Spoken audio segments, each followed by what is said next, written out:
Last week was the historic Monaco Grand Prix, a track which has been home to so many iconic moments. Senna's defence against Mansell in 1992, Schumacher parking his car at Rascasse, Button running down the straight after winning the race.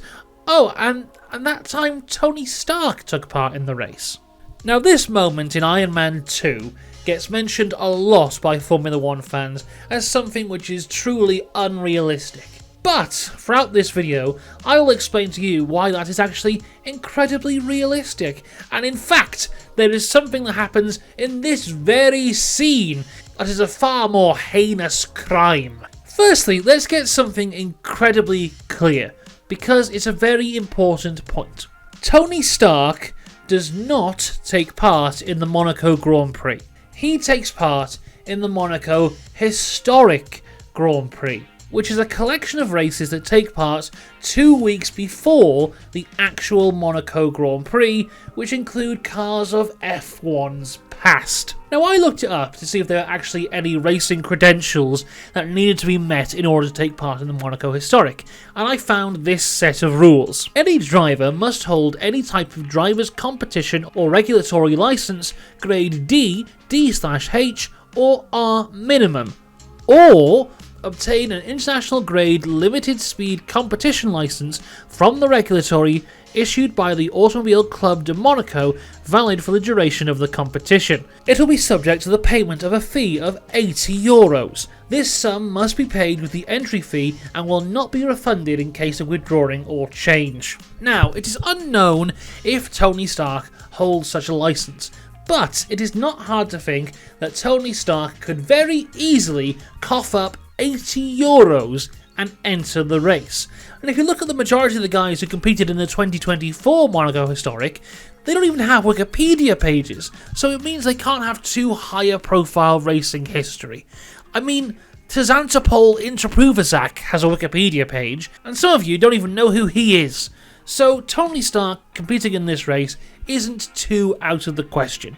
What should be questioned though is how is he allowed to enter this race? Tony announces that he owns the race car just before the race is about to begin and withdraws the driver and enters himself. This actually brings up some very interesting MCU lore, which is often overlooked. Because with the Monaco Historic, the cars have to be the same liveries they were at the time that they raced. You can't add on extra sponsors or new designs, which means that the car that he is driving, which is the Stark Industries car, must have been a Stark Industries Formula 1 car at some point in the past. Now in this race we see some actual Formula 1 cars, including a 1976 Lotus, a 1976 Ferrari, a 1976 Penske, and a 1977 McLaren.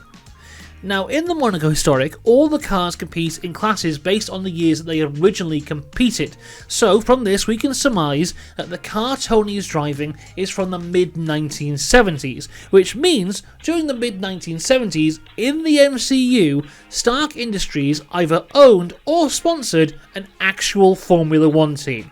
Now, according to the Shield file on Tony Stark, he was born on the 29th of May 1970, so I doubt this had anything to do with him, and everything to do with his father, Howard Stark, who was born on August 15th, 1917. So, in 1975, slap bang in the middle of the 70s, he would have been 58, and prime billionaire midlife crisis invest in a Formula 1 team age. In fact, that would make him just 1 year younger than Lawrence Stroll was when he bought Force India. Now, according to the MCU wiki, at this point in his life, Howard Stark was working for S.H.I.E.L.D., he was trying to find a new element, he was hosting the Stark Expo, and he was also starting a family. They have somehow missed out the point in his life where he travelled to the other side of the world to cheer on his own Formula 1 team and meet with other team principals such as Colin Chapman and Ken Tyrrell. So, let's answer the real question here. Is it out of the question that the son of a Formula 1 team owner could drive one of their cars at the Monaco Historic? No. In fact, I think it's actually very likely, so this part of the scene is actually very realistic and gets a big thumbs up from me. Also, just a side note here, in this part they show some of the names of the other competitors, and there's a British driver with the surname Chapman, which I thought could be a reference to former Lotus team boss Colin Chapman. So I decided to look up some of the other names to see if they had any connections to racing in any way. And the only connection I could find was the American driver with the surname Locke. Greg Locke is the name of a car in the Disney's Cars universe, who raced between 1982 and 1994. The only other information about him on the Cars wiki is that he had 3 car children with his car wife Charlotte, and that he died during the 1994 B&L 500 after hitting a wall, flying through the air, and landing on a mobile home. Anyway, it turns out Locke was a reference to Chris Locke, who's a car collector who owns the Lotus that I use in the film, so nothing to do with Greg Locke, the car. R.I.P. Moving on to more pressing matters though, Tony Stark is fine in this race and I have no quarrel with him whatsoever. The man I do have a quarrel with though is this man, Mr. Whiplash, aka Ivan Antovich Vanko. Now, as you can see here, he is disguised as a racing marshal. Now, initially you may think, oh, this is very easy to understand. He has simply killed a marshal off-screen and has taken his overalls. But no, it is not that simple. Earlier in the film, we see Mr. Whiplash receiving a false identity and a ticket to the race from a rather shady Russian man. And this ID says Boris Turganov. And that is the same name that we see on his marshal's overall. Now, Boris Turganov is a reference to one of the main characters who was also the Crimson Dynamo in the Marvel Comics. This isn't relevant to the video, but if I don't say it, we'll get loads of comments, people going, oh, they didn't know that Boris Turganov is the Crimson Dynamo. You know, we should stop that now. If you already started to type it, get rid of it. It's enough. We don't need it. So, Mr. Whiplash has a false identity and has become a marshal for the Monaco Historic Grand Prix, which isn't just a thing that you can turn up on the day and just do. Now, I take marshalling very seriously, as I used to be a marshal at a local go-kart track. It was the worst job I ever had and I absolutely hated it. Thank you for bringing it up. But there are official rules to marshalling, especially at the Monaco Grand Prix or any other type of Monaco Grand Prix, and I even googled them. Rule 1.1. Trackside marshals must be at least 18 years old and 40 years old maximum on the 1st of January of the year of application.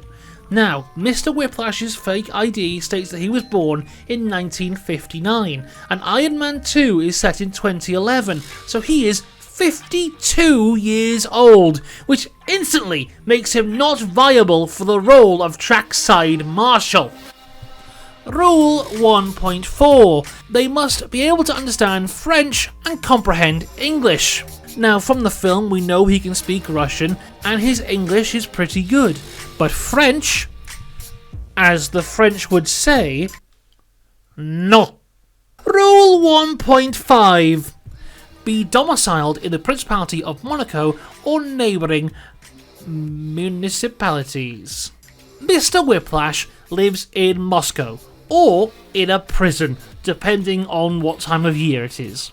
Rule 4.5. For security reasons, the wearing of earrings, piercings and various jewellery is not permitted. As we can see here, he wears a big old necklace. There's no way that would be allowed. And like I said, you don't just turn up on the day and become a marshal.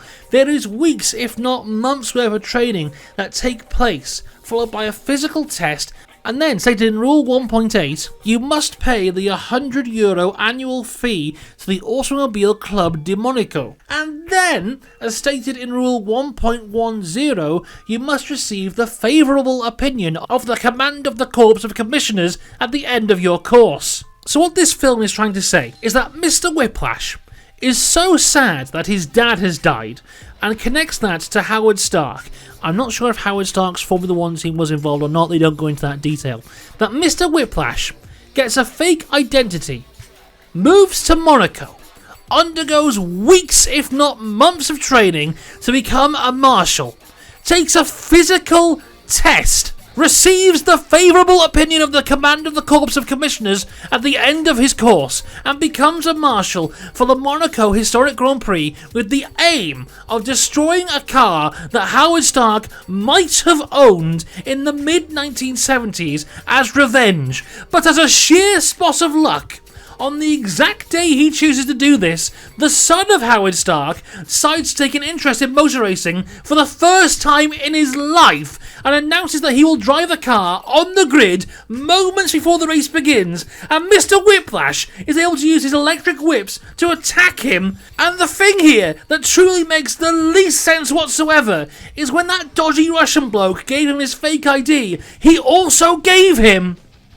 a ticket to the Monaco Historic Grand Prix. You don't need a ticket! You're a marshal! If you have a ticket, why not just be in the stands and fight your way through with your electric whips? Why have you become a marshal? And don't get me started on the standard of the marshalling on display in this race. A man walks on track and not even a yellow flag is thrown. 2 cars get cut in half and 3 more explode, and not even a safety car. A Rolls Royce crashes through a barrier and gets on the track, and you may call me soft, but I feel this is just cause to stop the race. But no, it just carries on. The film brings marshalling into disrepute, and as a former marshal myself, I find it embarrassing. And you know what, Mr. Whiplash? I'm about to say it. I don't care that you got hit by that car and sandwiched between it and the wall, then got your arc reactor ripped out. Oh, look, a Welsh flag.